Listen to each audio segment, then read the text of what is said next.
Welcome back. Lok Sabha ચૂંટણી આવતા જ જાતિવાદી રાજનીતિ તેજ થઈ જાય છે। વેરાવળમાં આહિર સમાજના શક્તિ સંમેલન બાદ આજે બનાસકાંઠામાં ઠાકોર સમાજે પોતાનું શક્તિ પ્રદર્શન કર્યું અને સ્પષ્ટ સંદેશ આપ્યો કે બનાસકાંઠા બેઠક પર ઠાકોર નેતા જ રાજ કરશે।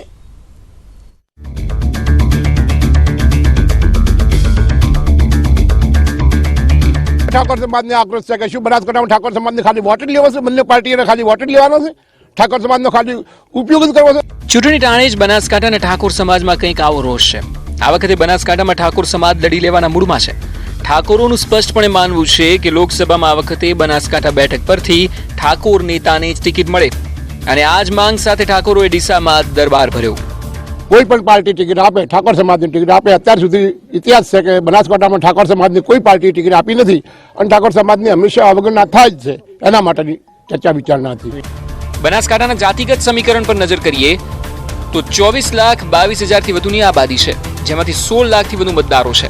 4.5 લાખ ઠાકોરોની વસ્તીમાંથી 3 લાખ જેટલા ઠાકોર મતદારો છે, જ્યારે 2.5 લાખ મતદારો ચૌધરી અને પટેલ છે। 3 લાખથી વધુ SC/ST મતદારો છે, ત્યારબાદ અન્ય મતદારોનો સમાવેશ થાય છે। પરંતુ સૌથી વધારે અહીં ઠાકોર અને ચૌધરી મતદારો નિર્ણાયક ભૂમિકા ભજવી શકે છે। ત્યારે આ વખતે જો અહીં ઠાકોરને ટિકિટ નહીં મળે તો સમાજ લડી લેવાની ચીમકી ઉચ્ચારી રહ્યું છે। આ લોકસભાની અંદર જો ઠાકોર સમાજની ટિકિટ નહીં મળે તો આવનાર સમયમાં અમારી સાથે અન્યાય થયો એવું અમે ગણીશું અને કયા ઉમેદવારને જીતાડો એ અમારે સમાજ અને ઠાકોર સેના આ તમામ બેસીને નિર્ણય કરશે। હાલ તો ભાજપે બનાસકાંઠા બેઠક માટે સીએમના નિવાસસ્થાને ચર્ચા શરૂ કરી છે, જેમાં દાવેદારોમાં કેશાજી ઠાકોર અને હરિભાઈ ચૌધરીનું નામ સામે આવ્યું છે। પરંતુ ભાજપ હાઈકમાન્ડ કોના નામ પર મોહર મારે છે તે જોવું રહ્યું। Bureau report, news 18 Gujarati.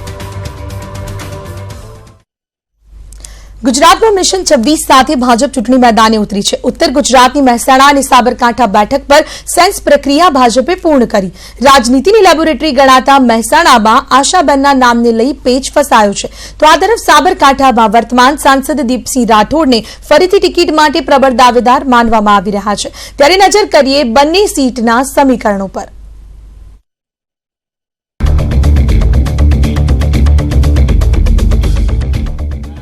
Lok Sabha ચૂંટણીને લઈને ઉત્તર ગુજરાતની બેઠકો માટે સેન્સ પ્રક્રિયાની આખરી ઓપ આપવામાં આવ્યો। સાબરકાંઠા અને મહેસાણા બેઠક પર કેટલાક નામોની ચર્ચા જોરશોરથી ચાલી રહી છે। મહેસાણા બેઠક ગુજરાતની રાજનીતિની લેબોરેટરી ગણાય છે। ભાજપની સૌથી મોટી વોટ બેંક પણ મહેસાણામાં છે। 1984 થી અત્યાર સુધી પાટીદાર સમાજે ભાજપને સાથ આપ્યો। પાટીદાર આંદોલન બાદ અહીંના સમીકરણો બદલાયા। ભાજપ મહેસાણામાં ફરીથી પાટીદાર ચહેરા સાથે મેદાનમાં ઉતરવા મથામણ કરી રહ્યું છે। જો કે આશાબેન પટેલને લઈને નારણભાઈ પટેલની નારાજગીથી પેચ ફસાઈ શકે છે। મહેસાણા બેઠકના જાતિગત સમીકરણ પર નજર કરીએ તો મહેસાણા બેઠક પર પાટીદારોનું પ્રભુત્વ છે।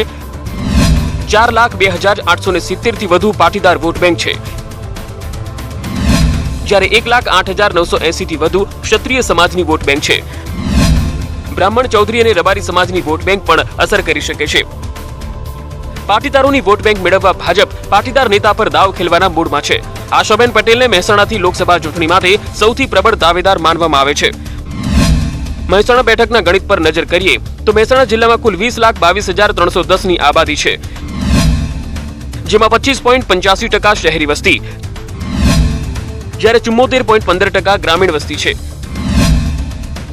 2018 પ્રમાણે અહીં બેઠક પર 16,11,134 મતદાતા છે। હવે જો વાત કરીએ સાબરકાંઠા બેઠકની તો વર્તમાન સાંસદ દીપસિંહ રાઠોડ સહિત મહેન્દ્રસિંહ ચૌહાણ, જયસિંહ ચૌહાણ અને ભીખુસિંહ પરમાર રેસમાં છે। જો કે ભાજપ ફરીથી દીપસિંહ રાઠોડને ટિકિટ આપી શકે છે। સાબરકાંઠા બેઠકના જાતિગત સમીકરણ પર નજર કરીએ તો બેઠક પર પાટીદાર, રાજપૂત, બ્રાહ્મણ સમાજનું પ્રભુત્વ રહ્યું છે। સાબરકાંઠામાં રાજપૂત સમાજના 5,03,510 મતદારો છે, જ્યારે પાટીદાર સમાજના 2,51,690 મતદાતાઓ છે। ST સમાજના 1,98,120 અને ST સમાજના 1,74,340 મતદારો છે। સાબરકાંઠામાં ભાજપ દીપસિંહ રાઠોડ પરથી દાવ અજમાવી શકે છે। આ તરફ મહેસાણામાં આશાબેન પટેલ સામે વિરોધના સૂર જોવા મળી રહ્યા છે। ત્યારે હવે ભાજપ નારાજ નેતાઓને મનાવવામાં સફળ રહે છે કે પછી અન્ય કોઈ ઉમેદવારને ટિકિટ ફાળવે છે તે જોવું રહ્યું। Bureau report, news 18 Gujarati. 2014 બાદ 2019માં પણ ભાજપ તમામ 26 બેઠકો જીતવા કવાયત કરી રહી છે. આ તરફ સૌરાષ્ટ્રમાં મહત્વની ગણાતી જામનગર બેઠક પર ઉમેદવારો માટે સેન્સ પ્રક્રિયા હાથ ધરાઈ. જામનગરથી વર્તમાન સાંસદ પૂનમ માડમ નિશ્ચિત મનાઈ છે.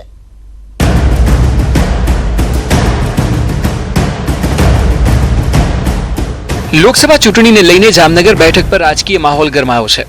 વર્તમાન પરિસ્થિતિને જોતા ભાજપ પૂનમ માડમને ફરી મેદાને ઉતારી શકે છે.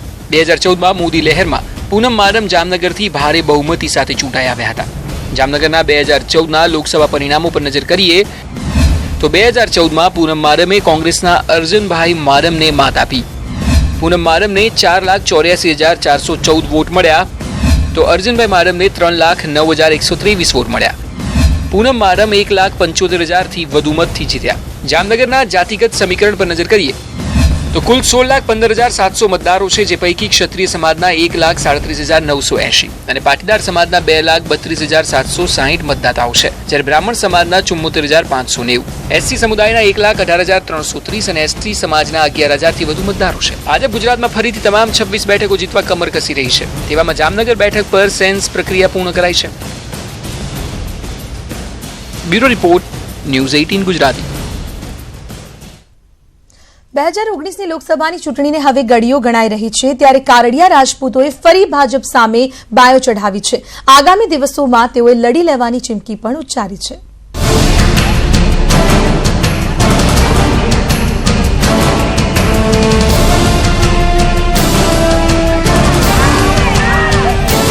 ભાજપને પડી શકે છે ફટકો.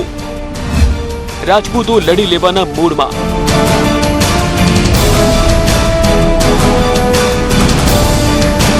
ભાવનગરના બુધિયેલ ગામના સરપંચ દાનસિંહ મોરીને જીતુ વાઘાણીના ઇશારે હેરાન કરવામાં આવતા હોવાના આરોપ સાથે સમગ્ર કારડિયા રાજપૂત સમાજ 2017માં એક મંચ પર આવ્યો હતો.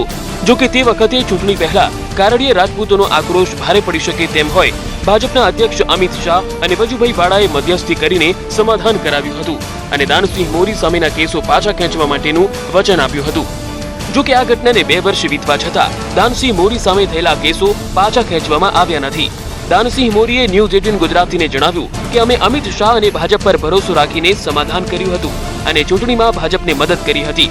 આ મામલે સમાજના યુવાનો પણ નારાજ થયા હતા, પણ અમિત શાહ અને ભાજપ તેમણે આપેલા વચન પરથી ફરી ગયા. એટલું જ નહીં, પરંતુ હજુ પણ મને અને મારા પરિવાર પર ખોટા કેસો કરવામાં આવી રહ્યા છે અને પરેશાન કરવામાં આવી રહ્યો છે. આ મામલાને સંદર્ભે અને આવતા અઠવાડિયે મીટિંગ કરી આગામી સમયમાં શું રણનીતિ કરવી તેનો નિર્ણય લેવામાં આવશે. કારડિયા રાજપૂતો જો ફરી એક વખત ભાજપ સામે બાયો ચઢાવે તો આગામી લોકસભા ચૂંટણીમાં મહત્વના સમીકરણો રચાઈ શકે છે. ખાસ કરીને ભાવનગર, જૂનાગઢ લોકસભા બેઠકો પર કારડિયા રાજપૂતોના મહત્વના મતો છે. Bureau report, news 18 Gujarati, Bhavnagar.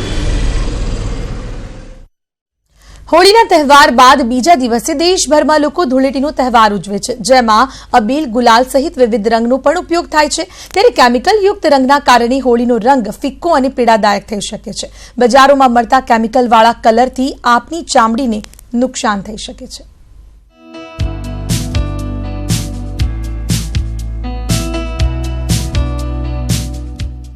હોળીનો તહેવાર રંગોનો તહેવાર કહેવાય છે, જેમાં વિવિધ રંગ અને અબીલ ગુલાલ દ્વારા હોળીનો તહેવાર મનાવવામાં આવે છે. પરંતુ બજારમાં મળતા વિવિધ કેમિકલ યુક્ત કલર આપની હોળી સુખદ નહીં પરંતુ દુઃખદ બનાવી શકે છે. જો કેમિકલ વાળા કલરનો ઉપયોગ કર્યો તો આપને ખંજવાળ, ખરજવું, બળતરા જેવા ઇન્ફેક્શન થઈ શકે છે. વિશેષ કરીને સિલ્વર કલર અને ડાર્ક પાકા કલરમાં મેટલ કેમિકલનો ઉપયોગ થતો હોય છે, જેના પગલે કેમિકલ સીધું ત્વચાને નુકસાન કરતું હોય છે. શરીર પર લાગેલા પાકા કલર દૂર કરવા મોટેભાગે લોકો પાણી અને કેરોસીનથી શરીરને ઘસતા હોય છે. પરિણામે સ્કિન ઇન્ફેક્શન વધી જાય છે. ચામડી સૂકી થઈ જાય, ફોલ્લીઓ થાય અને ક્યારેક ખરજવું પણ થઈ શકે.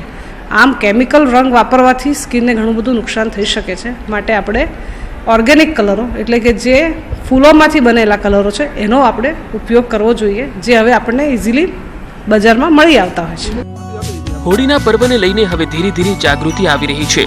સરેરાશ લોકોમાં ઇકો ફ્રેન્ડલી અને હર્બલ કલર તિલક હોળી મનાવતા જોવા મળતા હોય છે, પરંતુ યંગસ્ટર્સને કેમિકલવાળા કલર આકર્ષિત કરતા રહ્યા છે, જેના પરિણામે દર વર્ષે હોળી બાદ સંખ્યાબંધ લોકો સ્કિન ઇન્ફેક્શનની સારવાર માટે ડોક્ટર્સ પાસે જતા હોય છે.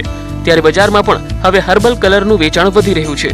સાથે સાથે દુકાનદારો લોકોને હર્બલ કલર બાબતે જાગૃત કરી રહ્યા છે. સમજો અહીંયા 5 વર્ષ પહેલાં જે માટી કલર આવતો હતો એમાં કેમિકલ મિક્સ આવતું હતું તો પબ્લિકને હાનિકારક થતું હતું. તે પછી પબ્લિકે કહ્યું કે બાળકોને હાનિકારક ન થાય, સંબંધીઓને હાનિકારક ન થાય